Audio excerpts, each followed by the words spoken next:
Victoria 3 is back from a long summer break and it's returning with some pretty interesting news. On the 28th of August, Victoria 3's 1.4 update is launching, fully and officially, but it's also, not to confuse things, receiving a beta update at the same time, 1.5, the next one down the line, and this one includes a lot of changes to the military. So let's jump in and take a look at what they've got planned for Victoria 3's military in the open beta.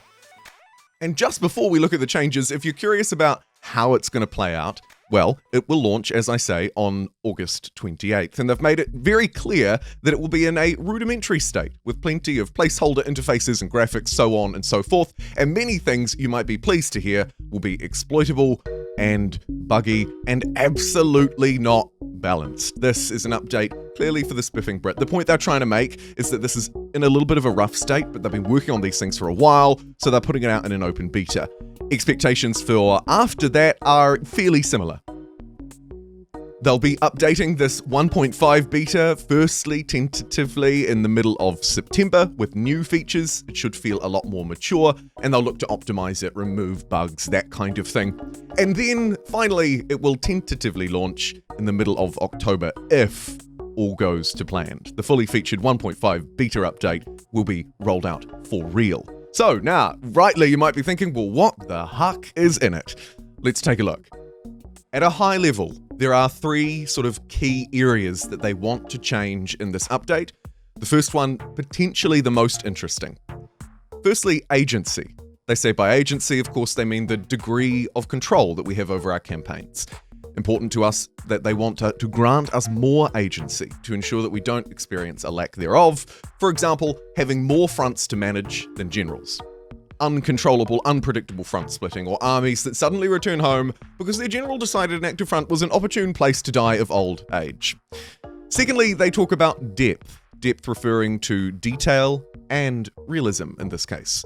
It includes things like configuration options, armies, fleets that are composed and behave more like you'd expect from history, and more interesting decision-making during warfare. And finally, visuals.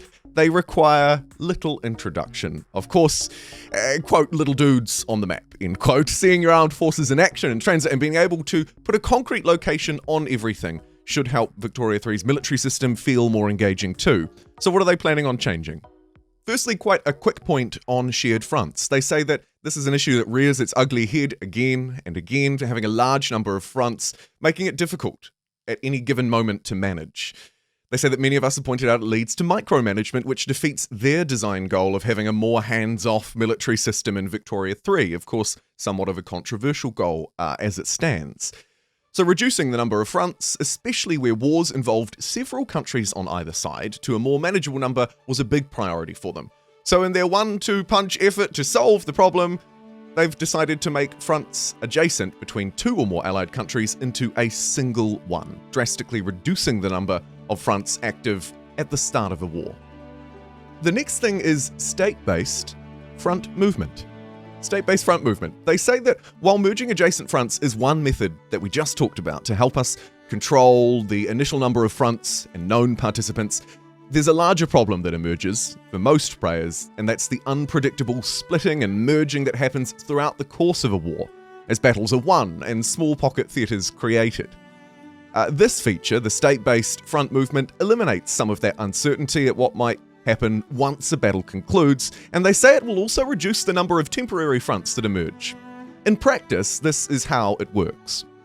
Battles will still be fought in a province like they were before, but when you win, when you capture a fraction of the state that the province is in, not a number of provinces. Only one state can be captured at a time, and only once the whole thing has been captured will the front actually move forward. So there's less fragmentation going on. The number of provinces gained is determined by a victory score, and that, by the way, they note is something that they will be sort of working on a little bit in future as well. But in the current version of Victoria 3, the number of provinces gained on a winning battle, or upon winning a battle I should say, are different on the size of the win, with the stats of the advancing general and randomness within a min-max range. But in 1.5, the amount of occupation that you gain in a state from battle is dependent instead on a comparison between the victory score and the occupation cost of the state in question. And as you might expect, the occupation cost of a state is determined by things like the population. How big is it? How many people live there? Literally, how big is it geographically with the amount of provinces and what kind of terrain are they in? And finally, of course, the number of mobilized battalions that have been left standing in the defenders' theatre compared to their size at the start. So you're competing, or essentially putting against, a victory score of how well you did in the battle against an occupation cost for that territory. A couple of smaller notes toward the end here. They note that the victory score and occupation cost rightfully are both broken down in the UI and fully scriptable or moddable as well, and they intend to tweak it as they move through taking on feedback. They also noted that while they were testing this feature, they found that it was, I suppose, or a new behavior emerged, I should say, that made it easy to determine whether you were in control of a particular war goal. So there might be some transparency that sort of bleeds out from this as well into other factors like that. The state-based front movement feature is primarily a way to control and predict the number of fronts that will emerge. But the feature is something that they're also looking to expand in future by tying state occupation tighter into other game mechanics like the economy or military supply. And while it won't be in the initial beta build, of course remembering that they plan to update it basically once a month until it releases at the moment planned for October, they do plan on visualizing partial state occupation a bit better, despite the front line not moving, using things like flags, small visualization features that could add together to make it just a bit more meaningful. Then in the diary, they lean into quite a long section about the problems with military formations, balancing gameplay design, having unique leaders who do the right things and different things from one another, while also balancing narrative concerns and how these people, these roles, fit into your political system more broadly, your economy. There are other issues that they talked about. The current system, buildings act as the only main vector for customizing your military. Military formations and changes to it hope to tackle that. And that's the theme for a few of these changes moving forward. So how are they adding more depth and agency and so on to it? Well, the first thing is combat unit types. In addition to recruiting commanders into military formations, you can also recruit specific unit types and mix and match to your heart's desire. If you're playing a single state country and want to recruit, say, 5 skirmish and 10 line infantry, you cannot do so in the current version of Victoria 3 since unit type is governed by a production method, and all levels of a building must have the same methods.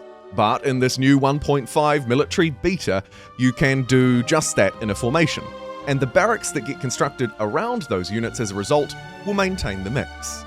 As well as adding different types of infantry units, they're also adding additional groups of units in the game with different properties: infantry, artillery and cavalry on army, as well as light ships, capital ships, and support for the navy. For the final release, most or all of those will have their own unique illustrations and icons, and you can sort of play around with them much more specifically inside of the UI. Next, we're talking mobilization options, and they start by saying that they kind of like it in theory, but not really in practice. How it works at the moment is that there's increased demand on industry during wartime, and that changes the economy. Also, of course, important to remember that in this kind of system, where you can't say what they call here cheese the game by cranking down on my consumption of military goods to 0 in peacetime and turn it up to max when I'm at war. And that increased consumption is handled automatically as I mobilize a general into an army. That can't really be done. Of course, there's not a lot of stockpiling that goes on inside of Victoria 3's economic system, although there are some interesting chats actually on this forum post down the bottom that talk a bit more about that. Maybe we'll touch on those at the end. The new mobilization options permit us to customize what goods we want to give our battalions when they're out actively soldiering, with powerful effects providing trade-offs for increased costs. And this is to get around some of those balancing concerns around consumption inside of an economy, instantly tanking an economy when you go to war, maintaining unprofitable trade routes, etc., etc. They continue to say that sometimes those goods are military hardware that we give to our soldiers. Other times they're just better rations, uniforms. Adding consumer goods as a possible cost to mobilization also means a stronger impact on the civilian population during the war, which is both realistic and they say a great game dynamic. Mobilization options typically impose a cost in goods per unit in the formation, which is applied to that unit's building in exchange for an effect on all of the unit type. Both cost and effect are applied only when the unit is mobilized, and mobilization options can be toggled on or off only while the formation is not mobilized, demobilized. And so here they are. Here's a look in-game at what these mobilization options actually look like. They talk a little bit below about how they intend for this to be something that you might implement before going to war. And of course, not all of them are just supplying goods. You can see basic supplies and extra supplies, luxurious supplies. I mean, they obviously are. But also some of these are orders, like forced march, which will of course cause you to march much further at the cost of some of your morale. You can equip some really interesting and fascinating things. And I like this because I think it bridges an important gap between economy and how you are specifically managing your country in this moment, and how you might change a war effort. It adds a little bit more dynamism, I think, probably too. Now let's talk about mobilization, or the opposite, early demobilization. They initially added it in 1.3.6 and found it was, quote, a bit hacky. It operated as a character interaction rather than a military command, and only applied a flat cost to a country in response to the goods cost prior to demobilization, instead of incurring actual consumption. What they've done now, thank goodness, is made it possible to demobilize armies during active warfare if desired.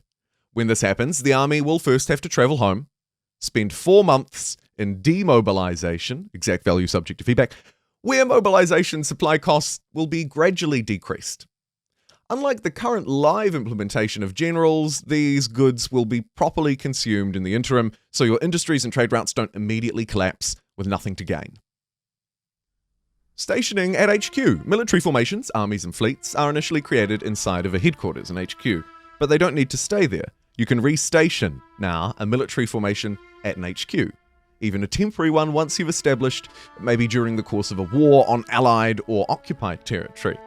If you're willing to pay the increased supply cost for doing so, depending on where your combat units are actually from. This is a relatively small, quick, easy one to understand, and thank goodness, because man, they have really, you gotta say, put a lot of change into this update. We're probably about halfway through, so grab a cup of coffee and let's keep moving. In this open beta, armies, generals will also have a concrete location.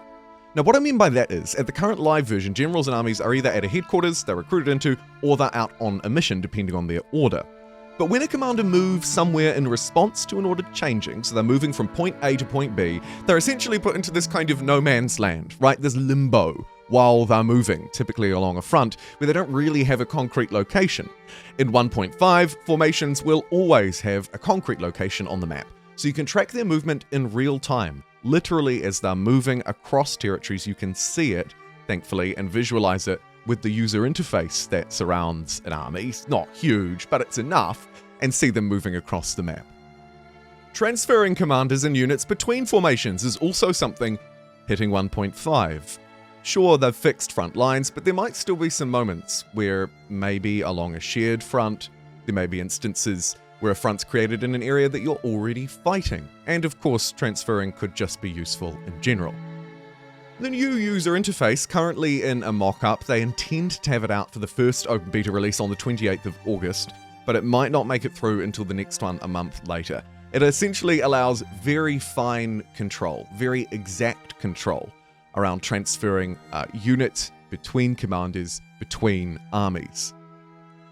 In subsequent releases of the open beta, we'll also be able to customize the symbol and color of the army's icon and formation, allowing it to just sort of differentiate itself from the rest. Seems like a good idea. When a unit is first created inside of a formation, it also gets a name based on its primary culture and type, and you can, of course, now change that name to your liking as well. Stepping off the land and into the sea, naval invasions have also been revised to accommodate the new state-based occupation mechanics and the overall improvements. Naval invasion can be initiated either from a formation or the military lens. Like in the current version of the game, you target a state, but as a follow-up step, you then get the option to add the formations to be involved in the invasion. During the open beta, they'll enhance the panel with more information to help us figure out the likelihood that the invasion will actually be a success, such as exposing information about landing penalties, for example. How it actually plays out in practice is that once the formations have been selected, they travel to the sea just off the coast of the targeted state. Once they'll arrive, they'll start performing landing battles, but a proper front line won't be created until the state is fully occupied. When this happens, the naval invasion has technically and officially concluded. In the interim, the supporting fleet, granted, may be attacked by enemy fleets. If any of those battles are lost, the invasion will fail and the formations will flee home. If a naval battle is won but heavy ship casualties are taken, landing battles will take higher penalties until the fleet can be reinforced. During the open beta, they'll also be looking at adding more formations to a naval invasion already in progress. The graphical side of things is also getting a slight glow up. Firstly, looking at frontline graphics, while most of the graphical enhancements will be appearing across the open beta period's 2 updates, so those later ones, a reminder, September, October, they already have a first iteration of frontline graphics functional in the build, and in the screenshot we basically get to see little explosions happening along a border that is of course red and inflamed. It's an active front line. Nice to see a little bit of VFX visualization going on. There will also be a representation of it from space as you're zoomed out looking at the world map view, so you can see it from afar too. Frontline graphics will represent the current formations at the front, with models, by the way, being selected based on unit type, culture, tech, mobilization options. Specific formations, and even some generals, will have a distinct location on their front line and their units organized in their vicinity. They conclude this visual overhaul section by saying that they're currently experimenting with their approach to animation and applying VFX to the models, those military models on the front lines. It would not be appropriate for all units along a front to be animated at all times since they aren't necessarily engaged, but we will likely trigger animations on and off at certain intervals. This approach would also help with graphics performance, and I think that probably that last part could almost be the most important part in that whole thing, right? I mean, geez, it'd just be unfathomable to imagine every single unit being animated. That is a laugh. Let's move through. In a section entitled What We Broke, sad face, they talk about how some things have been disconnected from the game. Working through the open beta period, they intend to evaluate the omissions and figure out how to address some of them in the coming updates. So some features are being essentially removed, others replaced. Let's have a look. The first one, quite important, is conscription. Conscription no longer makes sense as raised on a state-by-state basis, currently, of course, how it is, since that makes it hard to determine which army they should actually belong to. Since we also have distinct unit types, no longer tied to production methods, they felt that there was a need to know the nature of the conscripts that are being raised. So how do you solve no state-by-state conscription? The way that they intend to solve it is by allowing players to assign conscripts of particular types to a formation, much like they do with regular units. It will result in conscription centers being built as usual in states, but they will not automatically raise those conscripts. That will be a toggle on the formation itself. Once formations start raising conscripts, the conscription centers will start staffing up as usual, up to the conscription percentage limit imposed by the population. Putting conscripts on formation level also means that we'll be able to demobilize them early, thankfully, using the same demobilization mechanics that we talked about before. So some changes to how conscription works. Less automated, less automatically assigned, and a bit more player control over where those conscripts will go and when they'll go back home. Naval warfare will also be a little bit of an omission as the final one for this 1.5 military update. Naval warfare is scheduled to be reworked to support the new mechanics and concrete locations that we talked about before. This means that all actions you perform with your fleets will be based around sea nodes, not more abstract HQs or trade routes. If you're raising convoys in a sea node, you can only be intercepted by other nearby fleets. If you want to defend against a naval invasion, you'll have to sail your fleet over there to that sea node where they've camped up outside of your coastline, as we talked about before.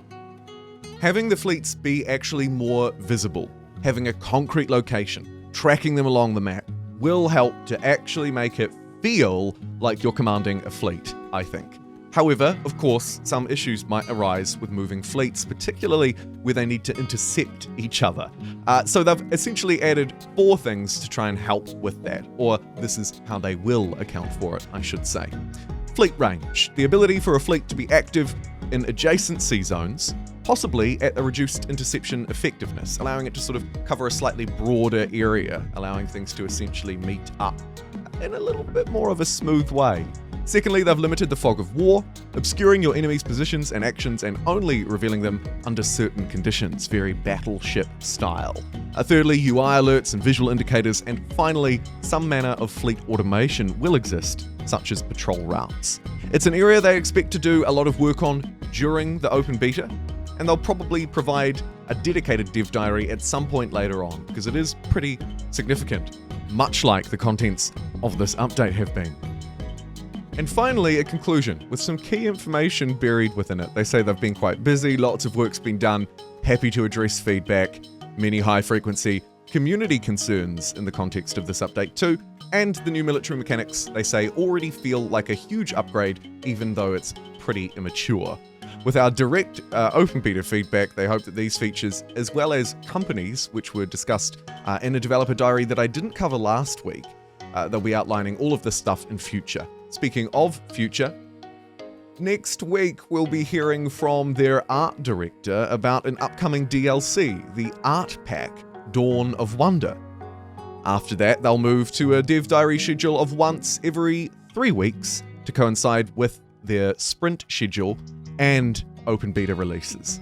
It's to ensure that all members of the team are hyper-focused on upcoming beta build itself and have time to communicate with you all on the open beta channel of their Discord server. So these updates will be a little bit less frequent moving forward. I'm happy to keep covering them if you are interested in them, because ultimately I work for you. So I'll see how this video goes, how future ones go, and we'll just work with it from there.